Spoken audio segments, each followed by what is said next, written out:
Welcome back. My name is Aaron. My name is Colin. And this is the Sports Hive Show. Woo! Dude, so we have the NFL draft to talk about, and we have the NBA playoffs to talk about. Where do you want to start?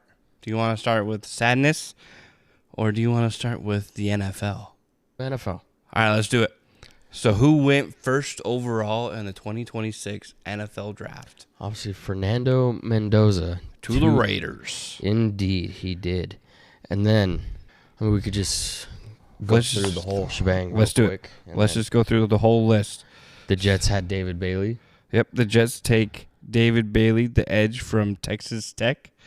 Cardinals take Jeremiah Love with the number 3 pick. We'll come back to that. And number 4, who did the Tennessee Titans pick up? What was that, Carnell Tate? It was. Yeah, Carnell Tate, the wide receiver from Ohio State. And then at number 5, who did the Giants grab? Arvell Reese. Another Ohio State. So we got 2 Ohio State boys in the top 5. And they weren't the last ones in the first round. Number 6, who did the Kansas City Chiefs take at cornerback?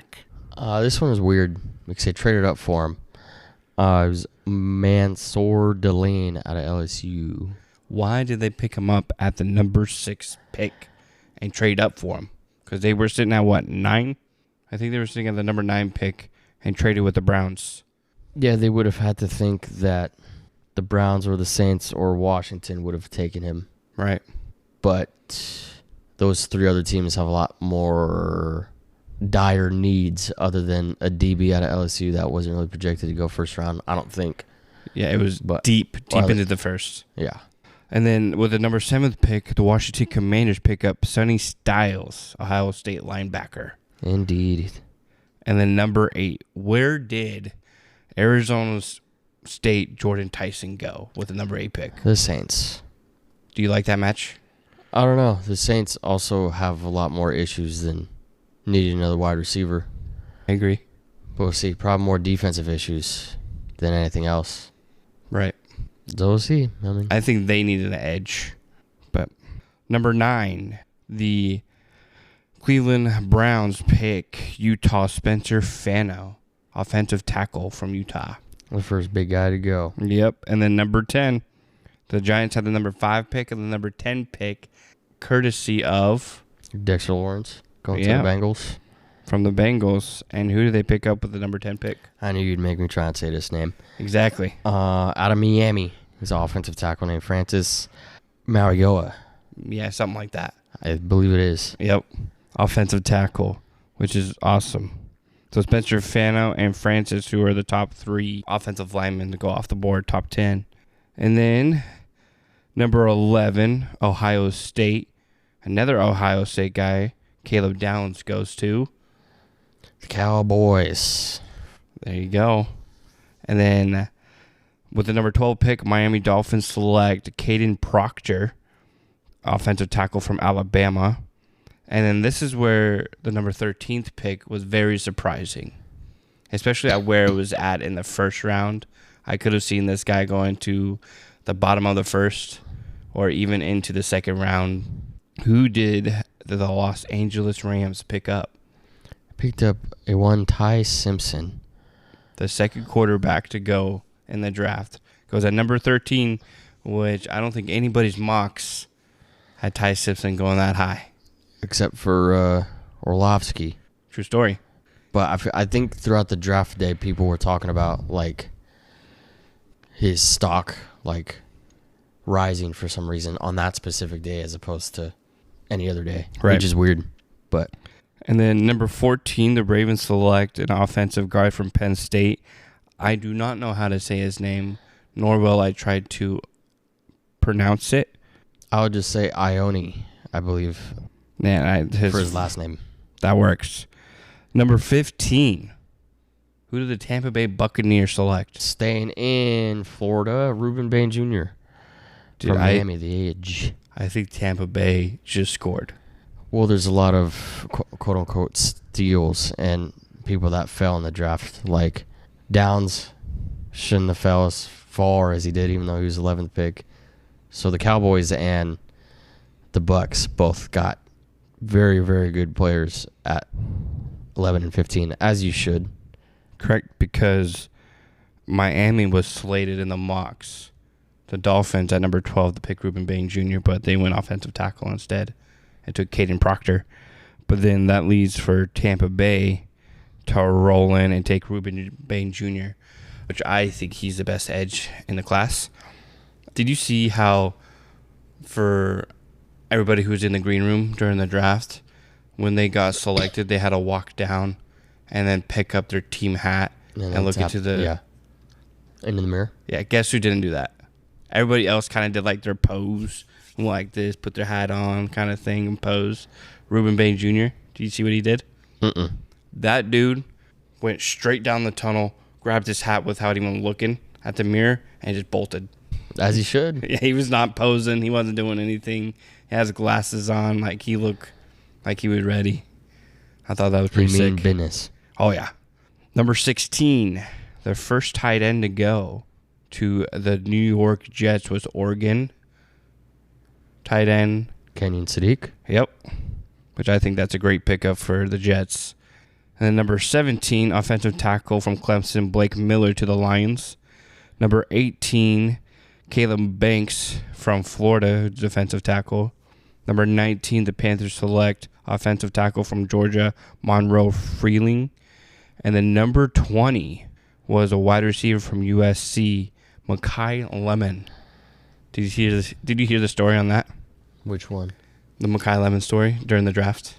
So he was literally on the phone with Pittsburgh. Yeah, he was literally on the phone with Pittsburgh, and Pittsburgh was telling him, "Hey, we're gonna snag you." And then Philly called. Philly traded up past Pitt to take him at 20. One pick before. And that's crazy. I thought that was pretty funny when that came out. So at 21, Steelers picked Arizona State offensive tackle Max Ian. I can never pronounce this name because it doesn't sound like it looks. Ian Anchor or something like that. Yeah. But the Steelers get an offensive tackle.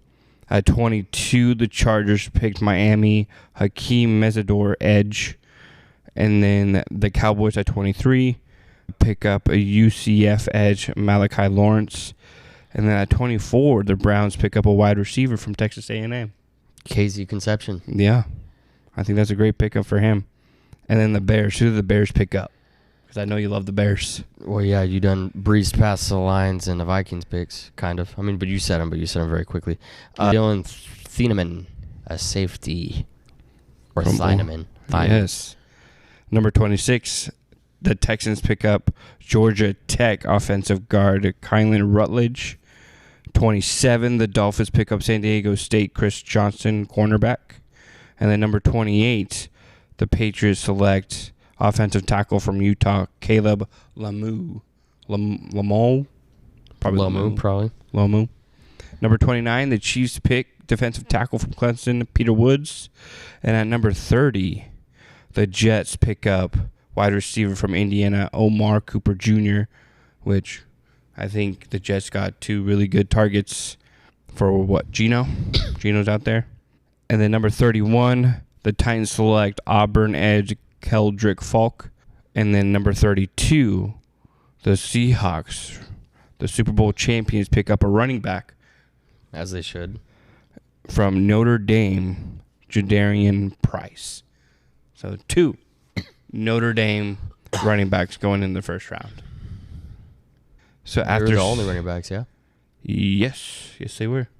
So after seeing the first round of the NFL draft go down, who won the first round and who lost the first round in your eyes? 1, 2, 3, 4, 5, 6, 7, 8, 9, 10, 11, 12, 13, 14, 15. What teams didn't pick in the first round, except for the Packers? Packers, Bengals, Bills. Those are the first ones that come off the top of my head. Niners are another one. Falcons. Broncos. Falcons as well. So I just say that all those guys are probably the losers. Yeah. Obviously, if you draft right, first-round draft picks are very important. But the Packers still drafted overall Their needs. pretty well. Yeah. What was their draft grade? It wasn't like an A-. I've seen a bunch of different grades Right. coming from a bunch of different people, whether they're made Legit by or the fans not, or yeah. legit. Yeah. For sure. But I think they got a high draft grade. And I know the Ravens did too. Cardinals did not. Yeah, I don't know if people are too keen on drafting Carson Beck or I'm very keen. Jeremiah Love. See, that's where I think the domino fell at number 3. Because we all know and knew that Mendoza was going number 1 to the Raiders. And then the Jets were probably going to go edge. We just didn't know which one they were thinking. Because Reese was slated at going number 2. Bailey was at 2. Bain was there at 2 as well. But they obviously went with David Bailey because he's just a bigger guy, has a more arm length. Wingspan, that's what I was looking for. Yep. And then the Cardinals, that's where the draft really started, was with the Cardinals. Were they going to trade back? Were they going to go defense? Or were they just going to go with the best guy in the draft, per se? Well, best available to you. But also people are saying that Jeremiah Love was the best guy in the draft, period. Right. We just don't know. Yeah, you don't know yet. Correct. So Jeremiah Love to the Cardinals, which now creates a conundrum in the running back room because Tyler Algier thought he was going to be RB1 going into the next season, with Connor going at RB2 from that 1-2 punch, and then with Trey Benson and Bam Knight. Now you throw Jeremiah Love in there. What are the Cardinals doing? You're going to probably have to trade Connor throughout the year. Or Benson. I don't know. Connor's older, so you might want to just get rid of him. It should be Love and Algier, and then Benson, and then Knight, if you want to have 4 running backs on the roster. That's what I would do. But will they do that? Probably not. Who knows? So Cardinals go second round. They pick up Vencito, offensive tackle. Mm-hmm. And then with the third pick, they pick up Carson Beck, quarterback, Miami. What do you think of those 3 picks? Do you play all 3 of those players from the get-go? Do you play them week 4, week 5, week 6? Where do you go? Especially with the Cardinals' issues at quarterback. Like, do we throw in Beck or put him behind Brissett and have Brissett start? Because everybody is thinking that obviously the Cardinals aren't going to win games. We're going to be back here in a year in the top 5 picking up another quarterback, which we have done. We went Josh Rosen and then Kyler Murray back-to-back drafts. Oh, yeah. Rosen was just atrocious, though. And we traded up for Rosen. Well, coming out of college, prospect-wise, he was solid. He got drafted where he should have been drafted. That was a very quarterback-heavy class, yeah, though. It was. With Baker and Darnold and Lamar and Rosen. I don't know. I wouldn't start Beck right away. I'd probably wait on it, kind of like how the Giants did with Dart. Wait and see how Jacoby does. Then possibly give Minshew a shot if Jacoby plays bad, and then if Minshew's bad after 1 week, I could see Beck starting. Come like week 6 through 8 in that time frame, 6, 7, 8, possibly. What if? So let's say they name Brissett the starter, and he goes 0-3, and you're looking at week 4. Do you keep starting Brissett after the year that he just gave us? Even though he did have the stats to play, his defense is blue. So it's 0-3, week 4. Do you start Minshew? Do you start Beck? Do you start Brissett? Didn't you just ask me that same question? Didn't I just answer it? Because I said that Beck would probably start. I guess we said it backwards. Because so if Beck is going to start, it would probably come only because the Cardinals are playing like shit with Brissett. The only reason why I would say like until like week 4 or 5 is because out of respect, I guess. But me personally, I wouldn't even give Minshew a shot. I would just go straight to Beck because you already know what you're going to get with Gardner. Right. But you signed Minshew for a reason to be a backup, and then you still kept Jacoby to be a starter. So you can't really give up on him too quick. Because then essentially you pay what? In a span of like 4 or 5 weeks, what you would probably get out of him. Right. Because what's Brissett's deal right now? I don't remember. He signed a 2-year deal last year, so he has 1 year left. But he's asking for like... But he's asking for more money to extend. Yeah, a lot more money. Right. But, like, now technically the Cardinals don't have to. Mm-hmm. If the Cardinals want to start back week 1, they don't have the papers that. It is what it is. Yeah, they could do whatever they want. I think going into the draft, and when they signed Minshew and when they signed Tyler Algier, I don't think they knew exactly what they were going to do in the draft. I don't think they understood that they were going to go running back and quarterback in the first 3 picks, because now that just solves their, I guess, conundrum. Yeah, for those positions. But I did say forever ago, I think it was probably like January, December-ish time, that they needed to draft Love and Beck. And then... Well, I said that during the national championship game. I said, I want Beck. Out of everybody in the class, I said I wanted Beck. Okay, then you said it first, I guess. But, yeah, I mean, we'll see what they do. We shall see. I think, as a Cardinal fan, I want to see Beck week 1. I want to see Love week 1. And I want to see Oncito week 1. Just roll with the new guys. New head coach. Roll with the punches. Probably not going to win anything, honestly. But at least they get the experience, because Beck has more experience than Mendoza, Simpson, Drew. Most of those cats combined. Beck has more experience, for sure. Yeah, experience isn't always the greatest, though. Because Stetson Bennett was in college for like a decade. Right, it feels like. And he's a backup to Ty Simpson now, who's a backup to Stafford. So that's crazy. So thinking of the Rams, do you think that was a good pick at 13 to go Ty when you have Stenson right there? I don't know. Stenson is already like, he's not old, but like he's not like young, because he was young when he got drafted, and he's only been sitting there for the last like 2 years. Right. Maybe. I mean, throw in 2 young and then young-ish players to compete for a starting job after Stafford's gone, because Stafford is probably gone after this season. So we'll see what they do. And that's crazy to think about, because when I thought when they drafted Stenson, that was going to be their next quarterback. Mm-hmm. And then they pick up Ty, who's only started 15 games for Alabama, but he looked good in those 15 starts. But everybody that came after him that the Rams could have taken, just notable players like Reuben Bain went at 15, Mekhi Lemon went at 20, Concepcion went at 24, a lot of offensive tackles, defensive tackles. Amari Cooper Jr. went at 30. So we'll see if this is a good pick for them. Because like you said, I think Matthews only has a year left on his contract. It's like 1 or 2 years. I believe so, because whenever he went up on stage and got his MVP award, he said that he was coming back. And it was like a happy surprise for McVay and Williams and Puka, who were in the crowd, I believe, because they weren't like for sure whether he was coming back or not, whether he had a year left on his contract or not. Right.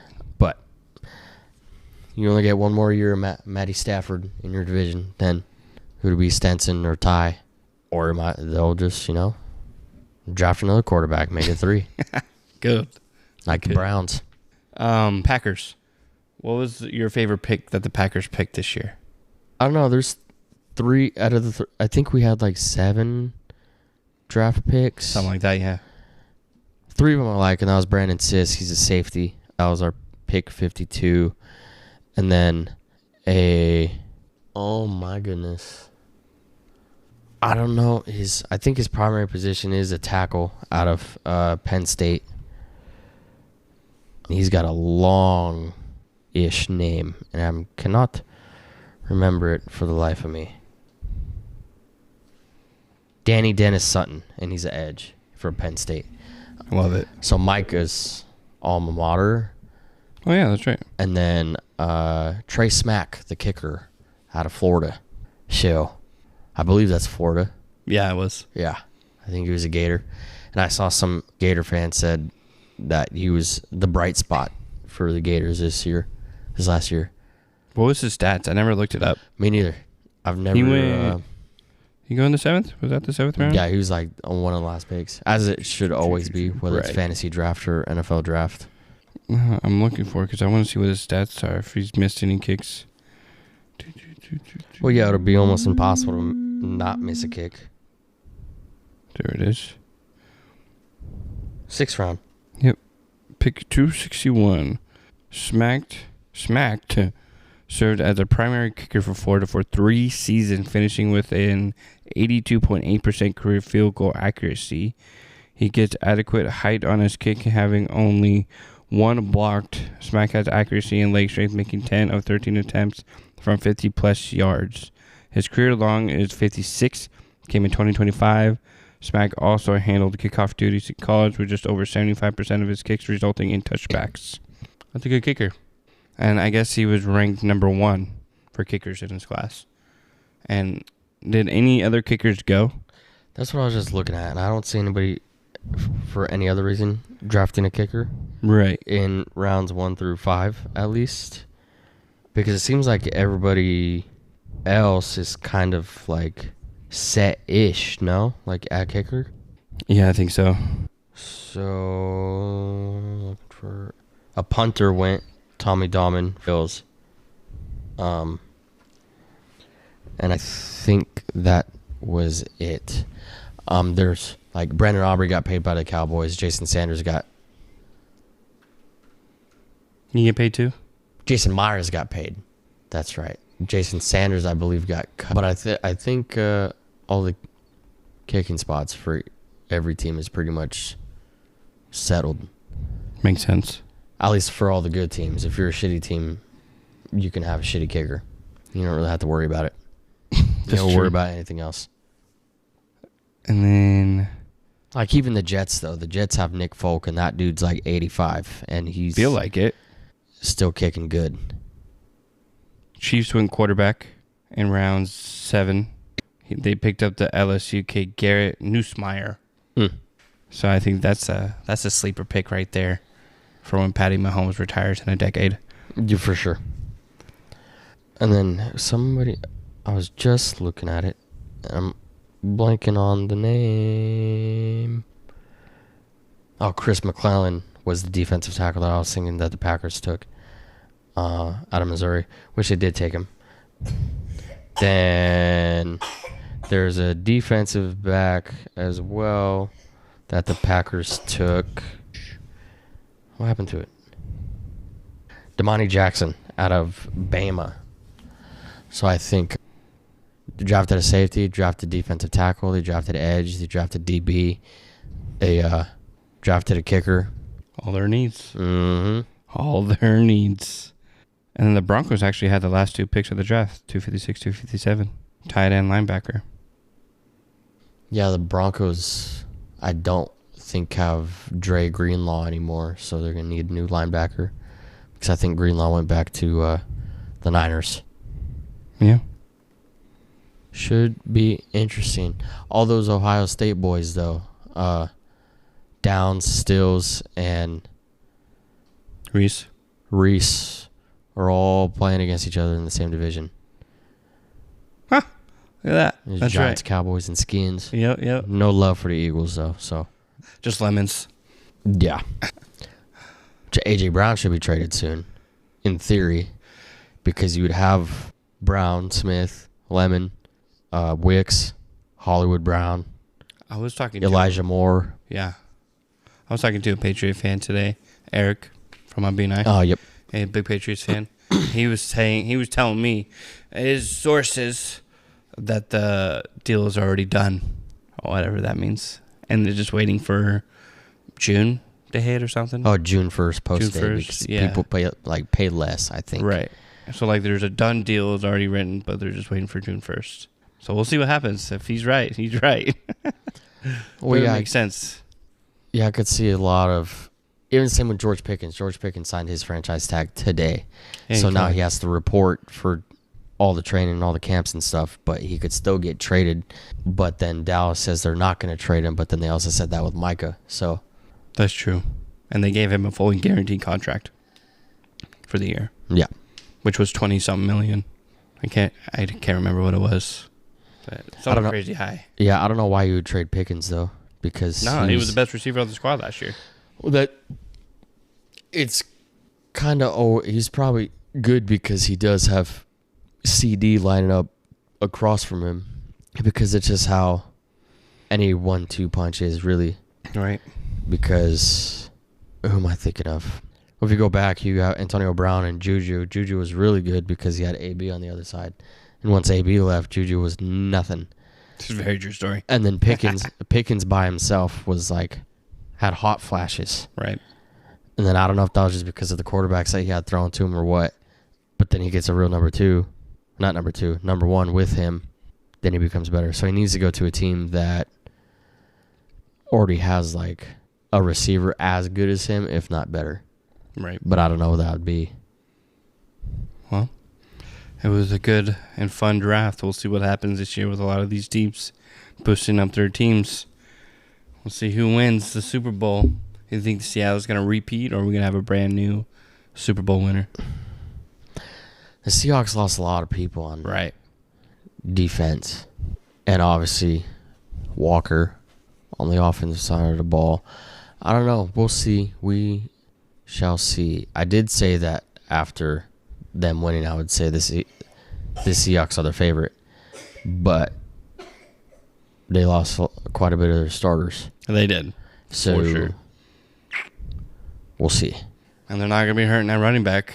They got their new rookie running back, Jadarian Price. Yeah, I think Price will do good. Yep. Especially in that offense. All right, well, let's pivot to the NBA playoffs. Who's still in? Who's out? Give us an update. The only team out is the Suns. There's another team. Who's the other one? Trailblazers. Oh, yeah, they lost last night. Yep, last night. That's right. Who's in, who's out? Yeah, so Blazers and Suns are out. So Spurs and Thunder advance. Lakers are still in it against the Rockets. Lakers lost tonight, so they're still up 3-2. The Magic and the Pistons, that series is at 3-2. The Pistons won tonight. Cade and Paolo both had 45. Then the Nuggets are down to the Timberwolves 3-2, going back to Minnesota, I believe. Minnesota. Yes. No DiVincenzo, no Ant. The 76ers are down against the Celtics 3-2, I believe. A lot of 3-2 series, a lot of game sixes. I know it. It's kind of dumb. Who else am I missing right now? Oh, the Cavs beat the Raptors tonight by 5. So they're up 3-2. And they've never lost a playoff game against the Raptors in Cleveland. Really? Supposedly, yeah. Interesting. What about the Knicks and the Hawks? I think that is 3-2 with the Hawks up. Or it's tied 2-2. I can't remember that one. There's a lot of first-round excitement, that's for sure. The Suns were the only team to get swept. Yeah, it's rough, ain't it? Yep. Knicks are up 3-2. They were going back and forth for a little bit. Well, actually, yeah, I think it was like 1-0 Knicks, and I think the Hawks won the next 2. And then I think they've dropped the next 2. Makes sense. But we'll see. We shall see. There is 3 game 6s on Friday. Wow. So the Magic can close it out in Orlando. The Cavs can close it out in Toronto. And then the Lakers can close it out in Houston. So we shall see. And then tomorrow, also 3 game 6s. The Knicks can close it out in Atlanta. Then the Celtics can close it out in Philly. And then the Timberwolves can close it out in Minnesota. What do you think is going to happen with all those? Knicks are winning tomorrow. The Celtics are winning tomorrow as well. The Timberwolves, I feel like, can win tomorrow too, even without Ant or Dante, yes. The Magic are probably going to close it out on Friday. I see that. The Cavs are going to close it out on Friday. The Lakers, though, they be getting my hopes up. They played really great those first 3 games. Then disappeared the last 2 games. Last 2 games, Ayton's played really well. Yeah. Kennard can't shoot for shit. LeBron didn't play good game 4. He played great tonight as well. Reeves came back tonight, played decent, missed obviously important shots. Definitely not clutch tonight, that's for sure. No, he did all of his better shooting in the first half as opposed to the second half. I don't know. People were kind of thinking, even though it would be kind of dumb because the team as a whole doesn't get a lot of rest, but the Lakers are trying to prolong the series so Luka has more time to get healthy for the series against the Thunder, if it were to be against the Thunder. Right. Because you guys have to win your series, and you have to have the Nuggets win their series for you guys to play the Thunder. Correct. But if the Timberwolves beat the Nuggets and you guys win, then y'all are playing the Spurs. Yes, because obviously the Thunder's the first seed, then the Spurs the second, the Nuggets the third, Lakers the fourth, Rockets fifth, Timberwolves sixth, Blazers 7, Suns 8. So the lowest seed left after that is the Timberwolves. So hopefully the Timberwolves can close it out tomorrow, and the Lakers close it out on Friday. And then you guys play the Spurs. I'm okay with playing the Spurs. The Spurs are manageable. Thunder will sweep the Timberwolves with ease. If Anthony Edwards does not play, yeah. Correct. Yeah. And if he does, maybe to Game 6. Maybe. But a lot of factors. Been a fun playoffs for sure. Especially with the Lakers series. They went up 3-0 and then dropped the last 2. Do you think tonight has something to do with Austin Reeves coming back, kind of messing up the flow of things at all? No, it's not. Because helping more than anything? Yeah, because Game 4 was atrocious. Right. So, obviously Austin wasn't playing that game. And he's not at fault for why the Lakers shot 7 of 27 from 3-point tonight. And 5 of 29 the game before. So, I don't know. Lakers got to figure it out because their 3-point shooting ain't it. But then also the Rockets are not a good 3-point shooting team. And they put up 40-something tonight. 40 shots, yeah, and made 14 of them.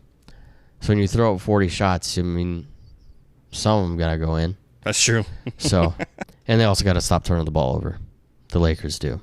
Because they didn't really turn the ball over at all during the regular season as opposed to now. And I think tonight they had 15 turnovers or something like that. Yeah. But then Game 4, they had 24 turnovers. And that's most by a LeBron-led team in the playoffs. That's crazy.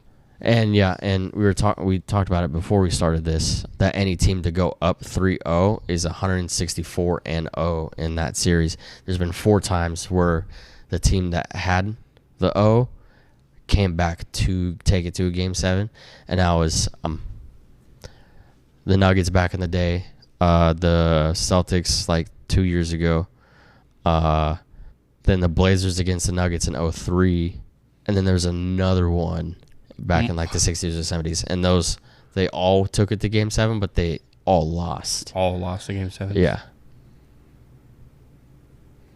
Didn't that happen to... Was it a LeBron team down to the Warriors 3-0, or was it 3-1? Yeah, no, it was a 3-1, and that was when the Warriors were 73-9 that season, right. And then they were up 3-1. And then that's when Clay said, I guess he got his feelings hurt about LeBron. And then LeBron and company ran off and won 3 in a row. What team was he on? LeBron. Cavs. Was it the Cavs that did that to them? Yeah. That's right. Was that back in 16? Yeah. It was a decade ago. That's what I don't hardly remember. That's crazy. Yeah, 15, 16. Because I remember the summer of 2016, that's when Durant joined the Warriors. Yeah. Yep. That's right. I remember exactly where I was with Mom and Darren going to a 4th of July parade in old Cottonwood out in the sticks. And then I got the notification. I was pissed because it just didn't make any sense. Yep. But you've been chasing ever since. Yep, and Durant's been on about 5 teams since then. So about to make it another one. The Rockets, the Nets, Suns.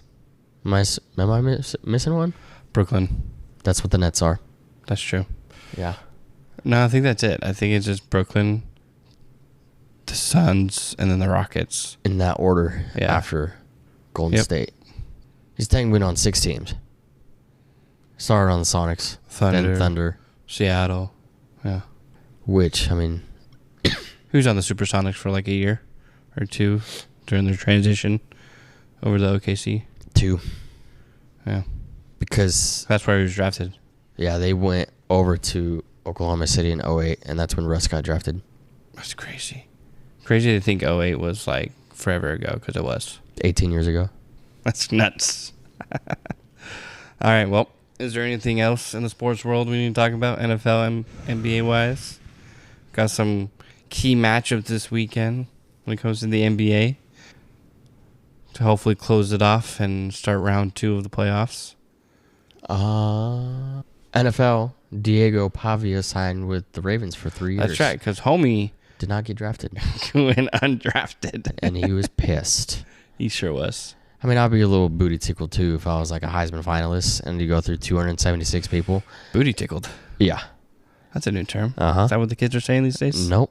Because I'm may have the height of a child, but I am not a child. I guess Pavia was seen at a strip club. In Baltimore? And something like that, yeah. And Be More. Already, he's getting used to the town. I think so. I think it was Be More. Something like that. They're worst, allegedly, yeah. But we'll see. That's funny. We'll see how he works I out. don't know if he got caught on video or whatnot, like Oh. rapes out there. Oh, yeah. We can have an episode of The New NFL England Patriots. NFL drama. Yeah.